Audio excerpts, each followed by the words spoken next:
मित्रों, आज हम आपको तंत्र क्रिया करते समय कौन सा आसन कब लेना चाहिए इसके बारे में थोड़ी जानकारी बताएंगे।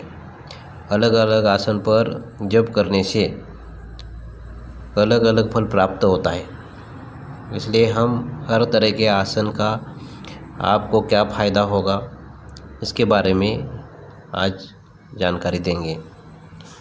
पहले हम बताते हैं मेषासन। मेष यानी जो बकरी है उसके चर्म का जो आसन होता है वो वशीकरण के लिए बहुत लाभदायक होता है। उसके बाद में व्याघ्र चर्म का जो आसन है वो बहुत ज़रूरी होता है। वो व्याघ्र चर्म का जो आसन होता है वो विजय और आकर्षण के लिए फलदायी होता है। इसलिए बहुत से जो ऋषि मुनि होके गए हैं वो व्याघ्र चर्म का आसन आप अगर फोटो वगैरह उनका देखेंगे, जो ऋषि मुनि होके गए हैं वो व्याघ्र चर्म पे बैठ के अपनी साधना पूरी करते हैं, तो वो बहुत शुद्ध समझा जाता था, जिसकी वजह से व्याघ्र चर्म पे जो कोई जप तप करे तो उसके जप तप जल्दी शीघ्र से शीघ्र उसके फलदायी होते थे, सिद्ध होते थे। मृगासन जो होता है तो मृगासन शांति कर्म के लिए बहुत फलदायक होता है। उसके बाद में गोचर्म का जो आसन होता है वो स्तंभन के लिए फलदायक होता है।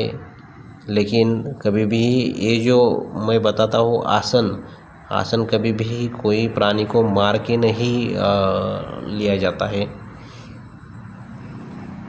प्राणी को या गौ माता है, मृग है, मेष है, व्याघ्र है, इनको कभी भी इसकी हत्या नहीं करनी चाहिए। पहले ऋषि मुनि कैसे आसन लेते थे, पहले से मरा हुआ अगर जानवर है तो वो उसका अगर चमड़ा पड़ा हुआ है जंगल में घूमते घूमते वो अगर मिल जाए तो उसका उपयोग कर लेते थे।